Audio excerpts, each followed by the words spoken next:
작고하신 고 박완서 선생님이라는 작가분이 있습니다.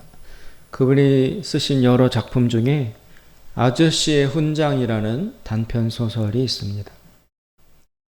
그 내용에 참 시사할 점과 여러 감동되는 점이 많이 들어있다고 할 수 있습니다. 내용은 이러합니다. 6.25 전쟁이 끝나고 약 20, 30여 년이 흐른 70년 혹은 80년대의 어느 날 이 작품의 주인공으로 나오는 나라는 사람은 노은의 아저씨라는 분의 위독하다는 소식을 어느 날 듣게 됩니다. 노은의 아저씨는 6.25 전쟁 때 이북에서 같이 피난 내려온 동네의 아저씨입니다. 그러면서 동시에 이 주인공 나의 친구 은표라는 친구의 아버지이시기도 했습니다. 이 아저씨는 그 전쟁 중에 월남한 후에 계속 자물쇠 장수를 하시면서 지내왔습니다. 처음에는 그 좌판을 깔고 열쇠와 자물쇠를 파는 장사를 시작했다가 나중에는 그 사업이 잘 되어서 어엿한 가게도 하나 차리고 거기에 자물쇠를 비치하면서 열쇠와 이런 계통들을 파는 그런 장사를 했던 것입니다.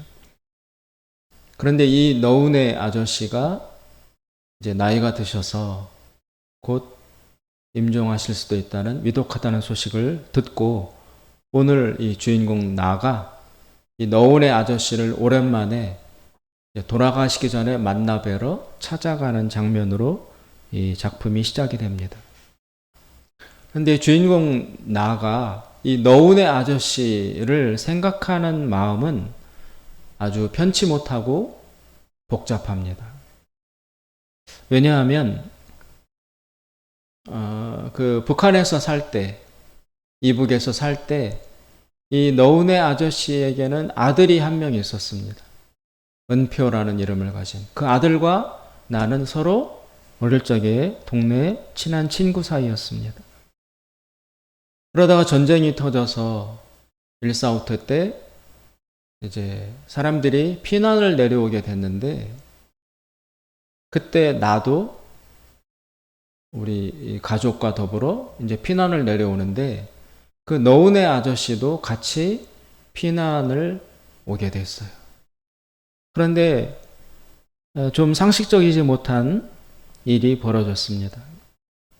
그 노은의 아저씨가 피난을 내려오면서 누구를 데리고 내려왔냐 하면 자신의 아내도 남겨두고 본인의 아들인 나의 친구 은표도 남겨두고 대신 그 아저씨가 자기 형님의 아들인 성표, 그러니까 조카죠. 조카인 성표를 지게에다가 앉혀가지고 그 성표만 데리고 남쪽으로 내려왔던 것입니다.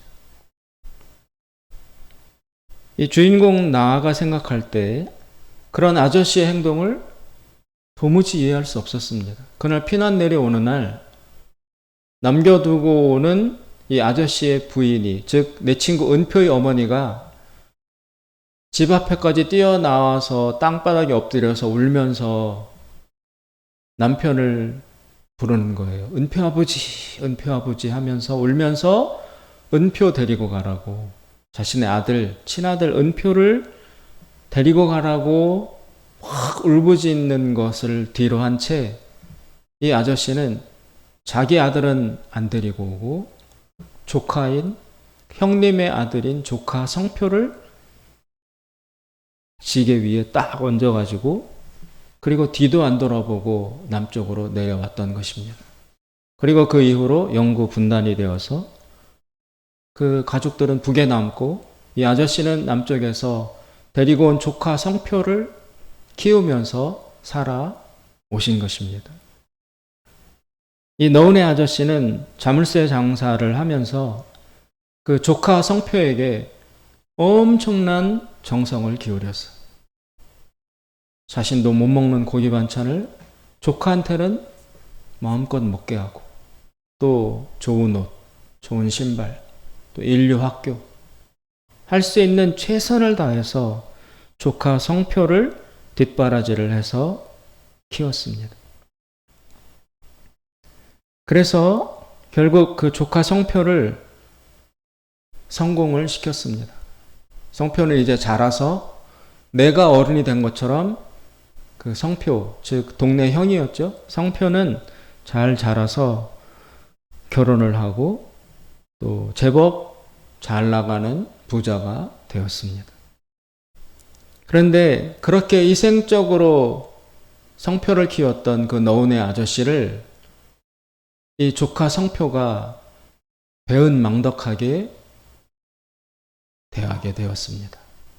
자신은 이제 성공해서 결혼도 하고 살만한데 그 아저씨를 모시지 않아요. 아저씨를 다른 곳에 혼자 멀리하고 방치를 했습니다. 저 혼자 따로 나와서 살면서 좋은 집에 호의호식하면서도 늙은 아저씨를 거의 버려두다시피 하며 지내왔습니다. 그래서 이 주인공 나는 그 너운의 아저씨를 생각해도 마음이 안 좋고, 또 자신을 그렇게 키워주었던 삼촌인 너운의 아저씨를 방치하는 성표도 마음에 안 들고, 그래서 한동안 그 북에서 내려온 동네 사람들 모임인 향후회 이런 데도 나가지 않고 한동안 이 너운의 아저씨에 대해서 관심을 끊고 살아왔었습니다. 간간히 이제 아저씨와 성표가 따로 지낸다, 아저씨가 몸이 안 좋다, 뭐 이런 이야기를 중간중간 몇 번 전에 들은 적이 있는데, 그래도 찾아갈 생각 못 하다가 이제 홀로 사시던 그 아저씨가 병들어서 누워있다, 곧 돌아가실지도 모른다라는 소식을 듣고 비로소 친구 아버지인 그 너운의 아저씨를 한번 찾아가 봐야 되겠다는 생각을 하고 이제 오늘 그 아저씨 집을 찾아가는 거예요. 그래서 주소 적은 쪽지를 들고 어디 뭐 찾아가는 거예요. 제과점 옆에 무슨 작은 골목으로 들어가고 뭐 이렇게 해서 간신히 너운의 아저씨가 머물러 산다는 집을 찾아냈습니다. 가보았더니 집은 대단히 초라하고 음습하고 어둡고 찾기 어려운 아주 그런 궁벽한 변두리에 그 집이 있었습니다. 그런데 생각해보면 이 아저씨는 자기 아들을 버려두고 내려왔음에도 불구하고 늘 당당했어요. 표정이 당당하고 그 두고 온 아들과 처자식에 대해서 그리움이나 슬픔이나 안타까움 같은 것들은 일체 없는 것처럼 아주 밝고 호탕하게 지냈습니다. 게다가 아들이 아닌 조카를 데리고 내려왔다는 사실에 대해서 굉장히 자랑스러워했습니다. 그런 모습을 보면서 주인공인 나는 도무지 이해할 수가 없었어요. 왜 저렇게 하지? 자기 아들은 버려두고 조카를 데리고 나왔으면서도 뭐를 잘했다고 저렇게 기뻐하고 즐거워하고 성표가 잘 자라는 것에 긍지를 느끼고 기쁨을 느끼고, 자기 아들도 아닌데 자기 아들은 북한에서 지금 어떻게 살고 있는지도 모르는데 조카가 잘 크는 것을 보고 저렇게 좋아하고 저렇게 자랑스러워하는 이유는 무엇일까? 이해할 수 없었습니다. 그런데 그 북에서 같이 내려온 동네 사람들 모임, 향후회나 뭐 이런 데 오랜만에 가보면 나이가 많은 어른들, 노인들은 이 너운의 아저씨를 향하여 칭찬이 대단했습니다. 언제나 노인들은 너운의 아저씨 손을 잡고 참 잘했다, 조카 데리고 내려온 거 너무 잘했다, 우리는 못 그럴 텐데 자네는 어떻게 그런 결심을 할 수 있었나? 칭송이 자자했어요. 그럼 그 아저씨는 막 자랑스러워하고 입이 이만큼 벌어져서 조카 성표 자랑도 하고, 그렇게 이해할 수 없는 행동을 한 사람을 두고 칭찬하기도 하고 본인도 자랑스러워하는 이 까닭을 이 주인공 나는 어렴풋이 나중에야 짐작하게 됩니다. 왜냐하면 그 성표가 그 집안의 장손이었어요. 그러니까 너운의 아저씨는 차남이었고 형님이 그 집안의 장자인데 그 장자 형님의 맏아들이 성표였던 거예요. 그래서 이 너운의 아저씨는 집안을 살린다는 이유로 집안의 가장 귀한 자손인 장손인 성표를 데리고 와서 살린다는 그 명분을 가지고 자기 아들은 뒤로 한 채 장손을 데리고 내려왔다. 장손을 더 챙겼다.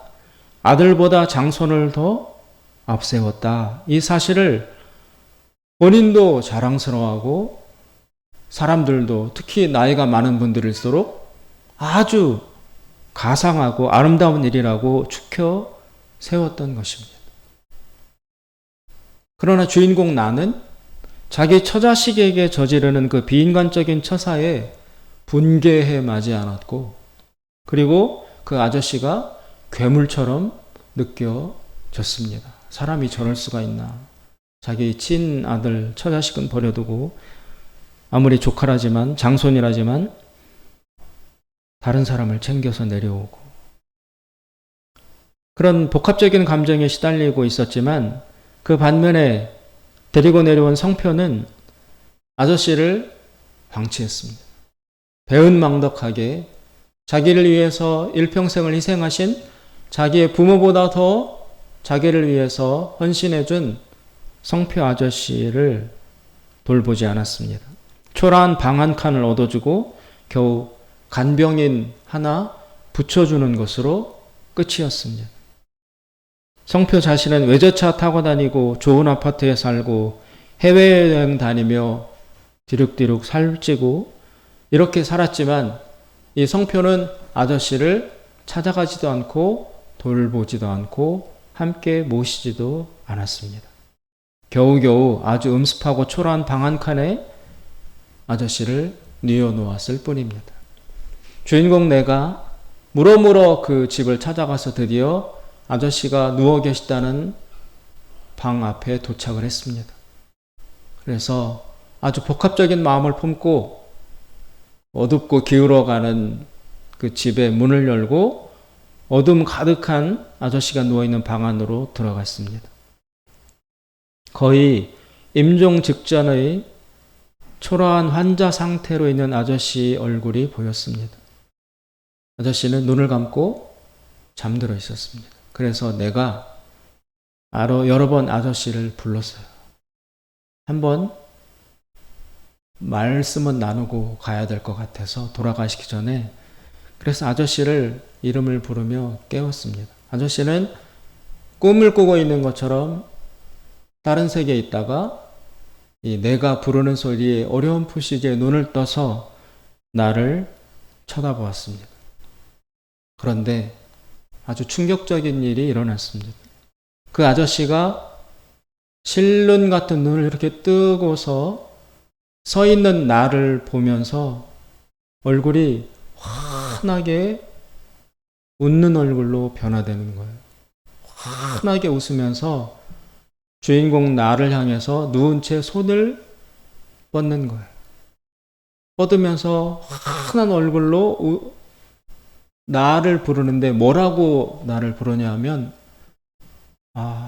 은표야 이렇게 부르는 거예요. 은표가 자기 친아들 이름이에요. 아저씨는 아들 친구였던 나, 오랜만에 찾아온 나를 보면서 내가 자기 아들인 줄로 착각하는 겁니다. 눈을 감기 직전에 환각 속에서 그 아저씨는 나를 아들로 생각했던 것입니다. 은표야, 은표야. 자기 아들 이름을 부르는 것을 듣고 내가 소스라치게 놀랍니다. 그러면서 이제서야 깨닫습니다.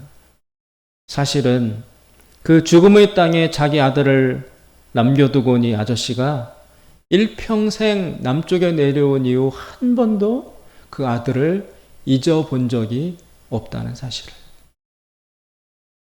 겉으로는 전혀 티를 안 냈지만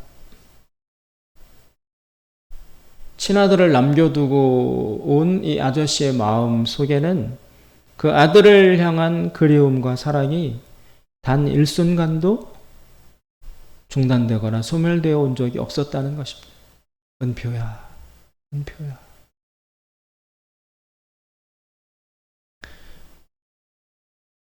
당대의 도덕, 문화, 장자, 장손을 우대하는, 그래서 개개 가정보다는, 우리 집보다는 집안 전체, 가문, 이런 식으로 생각했던, 집단주의적으로 생각했던, 공동체적으로 생각하고 가문 공동체를 훨씬 더 우선시하는 사라진 옛시대의 전통과 문화, 그 속에서 아저씨는 사셨던 분인 거예요.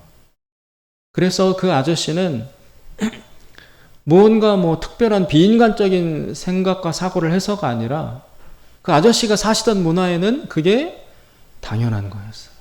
장손 우선, 집안, 큰 장남.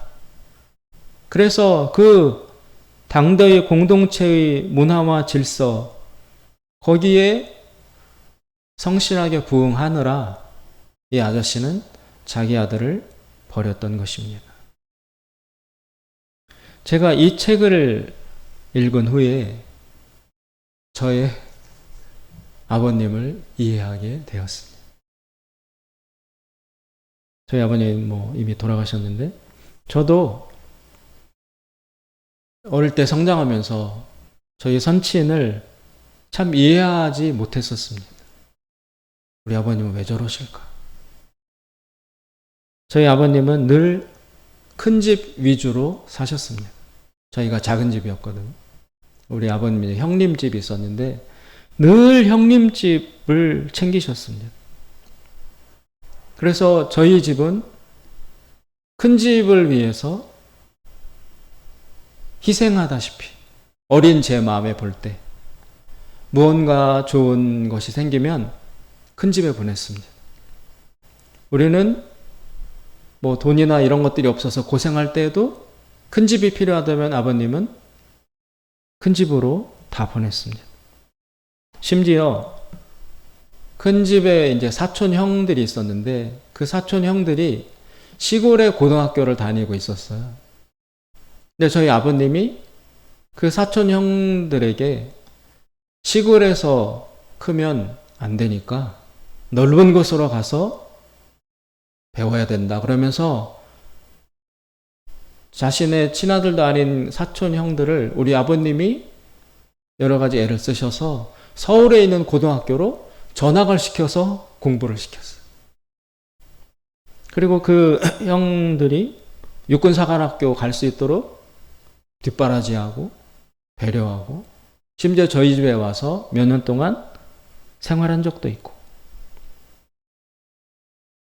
그런데 정작 제가 중학교에서 고등학교 올라갈 때 제가 먼저 저 서울에 가서 공부해야 되겠습니다. 지방에서 공부하면 큰 사람 못 되니까 제가 먼저 서울에 있는 고등학교에 가서 공부하고 싶다고 아버님한테 말씀드렸는데 아버님은 저는 안 옮겨주셨어요. 저는 서울에 있는 고등학교로 전학을 안 시켜주셨어요. 물론 여러 가지 환경과 배경이 있겠지만 그런 것들을 경험하면서 큰 집 때문에 우리 어머님이 막 힘들어하고 울고 쪼달려하고 걱정하신 이런 모습을 보면서 우리 아버님을 제가 도대체 이해할 수 없었어요. 왜 우리 집 자신의 친자식 친가정은 안 돌보고 뭐든지 다 큰 집, 큰형님, 큰집, 자식들 다 거기에다가 모든 거를 갖다 바치고 헌신하시는 아버님을 보면서 내가 우리 아버지 친아들 맞나? 이런 생각까지 할 정도로 어릴 때 혼란스러웠어요. 그런데 이 좀 전에 아저씨의 훈장이라는 박완서 선생님의 책을 읽고 저희 아버님을 10분 이해하게 되었습니다. 그 세대에는, 옛날에는 그게 문화였던 거예요. 그게 가치관이고 질서였던 것입니다. 유난히 여기 나오는 너운의 아저씨가 유난히 저희 아버님이 독특한 행동을 하신 것이 아니라 그 우리나라의 옛 세대 6.25 전쟁이라든지 뭐 그때를 지내오신 그때 세대 분들에게는 그런 식으로 내 가족, 내 자식, 내 집보다는 장손, 장남 거기 위주로 생각하는, 즉 개개의 가족주의라기보다는 이런 집안 공동체, 가문 공동체의 생존과 안위를 더 우선시하는 유교적인 그런 문화가 보편적인 거였던 거예요. 다들 그렇게 생각하고 그것이 당연하고 그것이 가장 옳고 잘하는 일이라고 교육을 받으며 살아오셨던 것입니다. 그래서 그 가치관의 결과 유난한 독특한 행동을 한 것이 아니라 그런 사고방식에서 자랐기 때문에 그 방식대로 행동하신 것에 불과한데, 그러나 그 다음 세대들은 우리들의 눈을 볼 때는 이해가 안 되는 거죠. 저럴 수가 있나? 응? 내 가족을 뒤로 하고 남을 더 챙기는 이것이 이해가 되지 않는 세대 차이가 있었던 것입니다. 이 책을 읽고 저희 아버님을 돌아가신 이후에 우리 아버님이 그 세대의 사람이어서 그러셨구나. 그것을 제가 잘 이해하게 되었습니다. 이 말씀을 드리는 이유는 오랫동안 내려온 어떤 가치관, 문화, 전통, 질서 이런 것의 힘이 그만큼 강력하다는 것입니다. 개인이 사회의 틀을 초월하기는 어렵습니다. 다 그 시대, 그 세대의 가치관 안에서 살아갈 수밖에 없는 것입니다. 오늘 본문 말씀 에베소에 보면 유대인과 이방인들의 관계가 나옵니다. 지금 에베소 교회는 이방 지역에 지어진 교회거든요. 그런데 이 교회 안에는 유대인도 있었고 이방인도 같이 섞여 있었어요. 혼합 공동체예요. 그런데 이렇게 이방 지역에 세워진 교회들의 가장 큰 문제, 첫 번째 문제가 무엇이었냐 하면, 지금은 이해가 안 가지만 그때 당시에 최고 첨예한 문제는 바로 유대인과 이방인 사이의 화합이었어요. 화합. 지금이야 우리 교회 안에는 남자도 여자도 부자도 가난한 자도 심지어 외국인도 와도 이상할 것 없이 하나로 섞이는 문화이지만, 당시에는 유대인과 이방인 사이에 강력한 대립과 차별이 있었어요. 유대인들은 이방인들을 거의 사람 취급해주지 않는 풍조를 가지고 있었습니다. 이방인들은 개라고 불렀고, 이방인들은 하나님이 왜 만들어 놓으셨을까? 나중에 지옥에서 쓸 땔감으로 사용하기 위해서 저 인간들은 만들어 놓은 거야. 유대인들은 자기네 민족 이외의 다른 사람들에 대해서는 이런 생각을 가지고 있었어요. 그러니까 얼마나 차별하고 다른 시선으로 인간으로 보지도 않았던 거죠. 그런데 교회가 생기면서 복음을 듣고 유대인들로만 구성된 교회가 탄생한 게 아니라 이방인들에게도 복음이 전해져서 이방인들도 교회에 같이 나와서 한 공동체 구성원이 되니까 그 강력한 1000년 넘게 이방인들을 멸시하는 유대인 중심의 강고한 우월주의에 빠져있던 유대인들과 인간 취급을 받지 못하던 이방인들 사이에 그 갈등이 얼마나 심각했겠습니까? 서로 섞일 수 없는 물과 기름보다 더한 그리고 둘 사이의 앙금이, 감정적인 원한이 얼마나 깊었겠어요. 멸시와 차별을 당한 이방인들은 속에 얼마나 피멍이 들어 있었겠습니까? 서로 원수라고 할 만할 정도로 어울리지도 않고 상종도 안 하는 그런 관계였던 사람들 두 부류가 교회라는 타이틀 안에 들어와서 같이 식구가 된 겁니다. 같이 앉아 있어야 되고, 같이 예배 드려야 되고, 같이 음식을 먹고 나누어야 돼요. 이 사실 앞에서 교회들이 대단한 혼란과 어려움을 겪었습니다.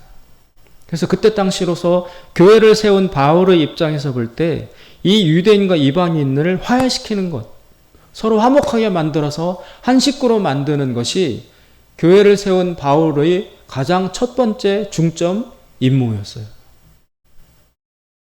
전통의 힘, 문화의 힘, 가치관의 힘은 아주 강력해서 그 문화 밖에 있는 사람들로서는 절대로 이해할 수 없는 그런 행동을 하게끔 만드는 것이잖아요. 유대인들의 수천 년 내려온 독특한 문화, 이방인들의 문화, 서로에 대한 배척하는 고정관념, 이것을 어떻게 일치시킬까? 그것이 바울의 아주 중요한 사명 중에 하나였습니다.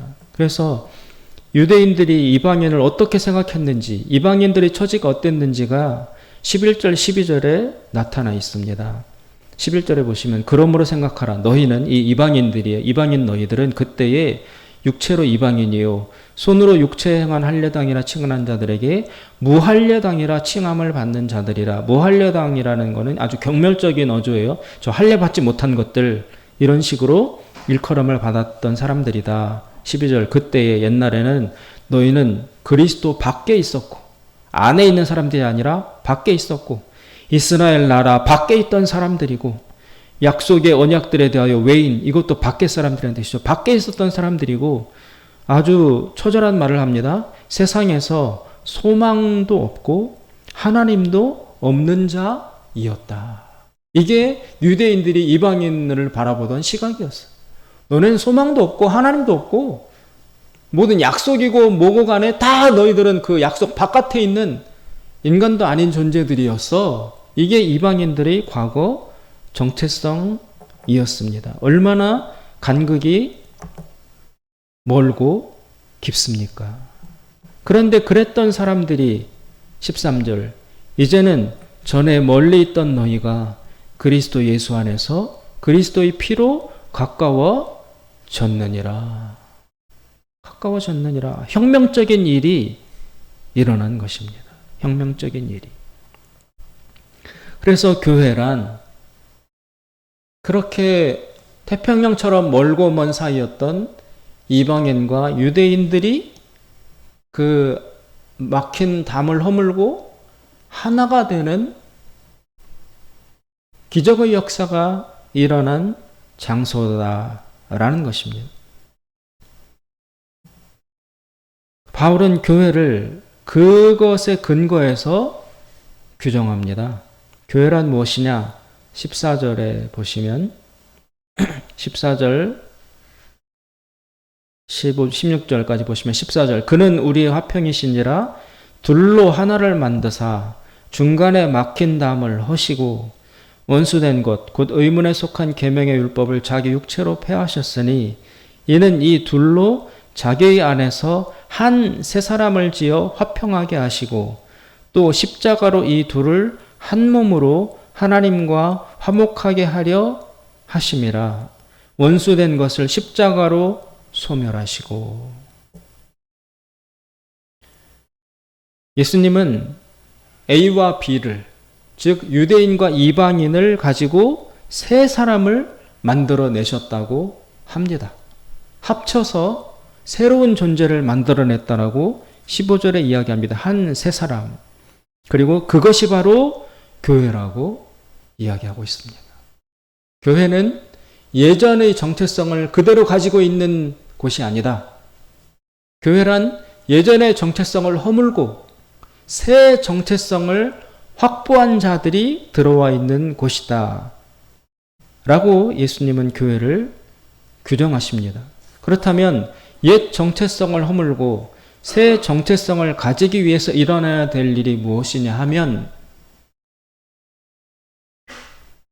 옛 정체성으로 살아갈 때 원수되었던 사람, 절대로 하나 될 수 없고 용납할 수 없었던 사람과의 사이에 막혀있는 담을 허무는, 원수를 친구로 바꾸는 그 역사가 반드시 있어야만 한다라고 교회의 조건을 제시하고 있습니다.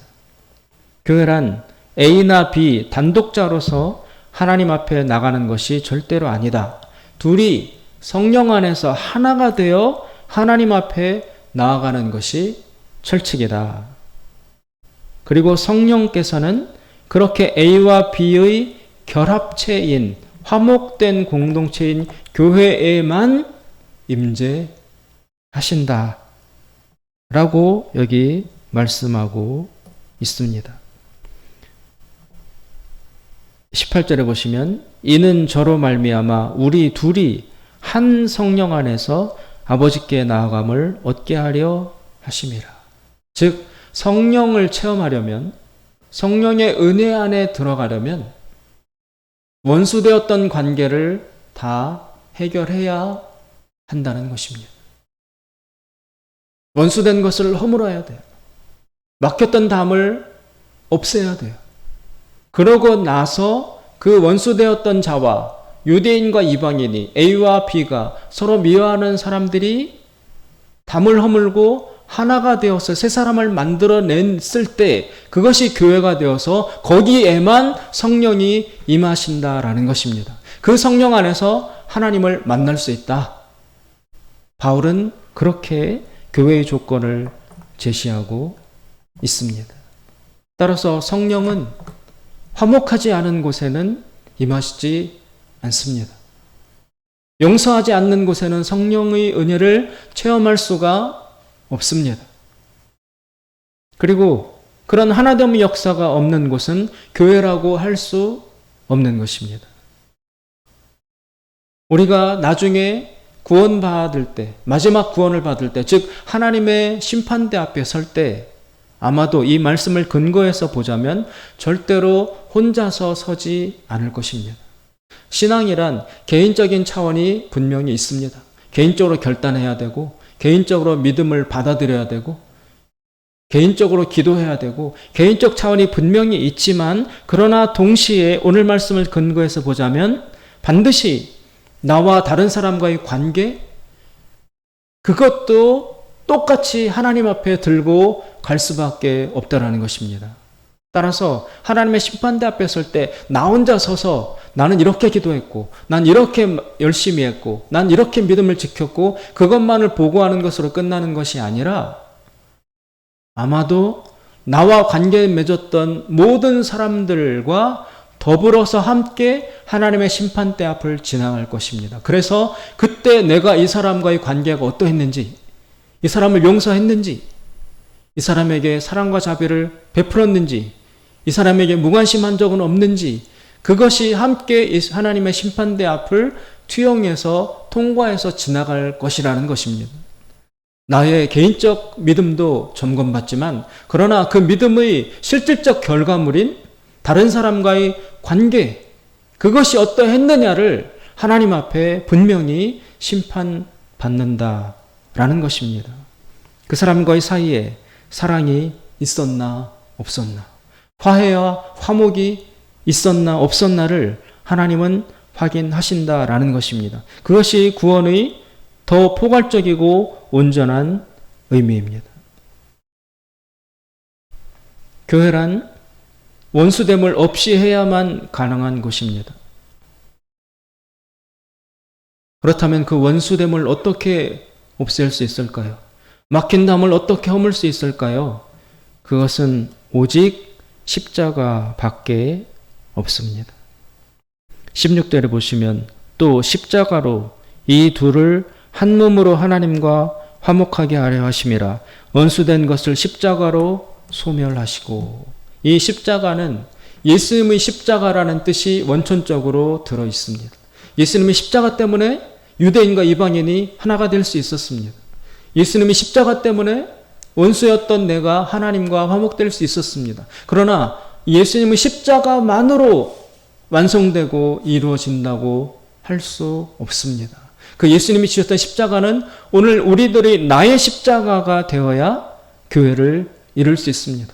즉 나의 원수였던 사람을 용서하기 위해서, 나와 화목하지 못하던 사람과 화해하기 위해서 누군가 십자가를 지고 죽어야 한다. 그러면 누가 죽어야 하느냐? 내가 죽어야 한다는 것입니다. 내가 나의 십자가를 지고 나의 권리와 요구와 이것을 다 내려놓고 그 사람을 용서하기 위해서 십자가를 죽고 나의 자아가 죽을 때 그것으로써 그 사람과 나의 사이에 원수된 것, 막힌 담은 허물어질 수 있다는 것입니다. 이 담을 허물어서 하나로 만들어야만 우리의 삶에 성령님이 임재하시는 것입니다. 성령님과 만나려면, 성령을 체험하려면, 성령의 은혜 속에 살아가려면 내가 나의 십자가를 지고 나의 원수된 사람을 용서하기 위해서, 용납하고 포용하기 위해서 내가 죽어야 하는 것입니다. 원칙적으로 말해서 성령이 없는 자는 구원받을 수 없습니다. 성령이 있는 자만이 예수님을 나의 구주라고 고백할 수 있고 하나님을 나의 아버지라고 고백할 수 있다고 성경은 분명히 못 받고 있습니다. 그 성령을 체험하려면, 그 성령 안에 내가 있으려면 내가 예수님의 뒤를 따라서 나의 원수된 자, 내가 싫어하고 미워하는 자를 위해서 내가 나의 십자가를 지고 죽고 그와 화목하는 일이 있어야만 내가 성령 안에 들어갈 수 있다. 그것이 오늘 바울이 말하고 있는 요지입니다. 사랑하는 여러분, 몸만 교회에 와서 앉아 있다고, 입으로 내가 교회 다닌다고 그리스도인이라고 고백한다고 해서 하나님의 그 정확한 심판의 눈을 통과할 수 없습니다. 실질적으로 나의 생활과 삶을 통해서 원수된 자를 실질적으로 용서하고 그 용서하기 위해서 나의 십자가를 지는 그 죽음이 없이는, 그래서 막힌 관계가 없이 둘이 원수되었던 자, 나와 원수되었던 자 둘이 하나가 되어 하나님 앞에 공동체로 나아가는 교회를 이루는 일 없이는 성령은 그들과 관계가 없다는 것입니다. 성령이 임하시는 자리는 오직 십자가로 막힌 담을, 원수된 것을 허물어서 하나가 되는 교회를 이루었을 때야만 가능하다는 것입니다. 그렇다면 그런 기준을 가지고 우리의 삶을 바라보시고 나중에 심판하실 하나님 앞에 우리가 오늘 하루하루를 어떻게 살아야 하겠습니까? 타이틀이 교회라고 붙여 있는 곳에 내가 일평생 소속되어 있었다고 해서, 거기에서 어떤 직분을 받았다고 해서 그것으로 하나님의 심판대 앞에 나의 신앙을 증명받는 것이 아니라는 것입니다.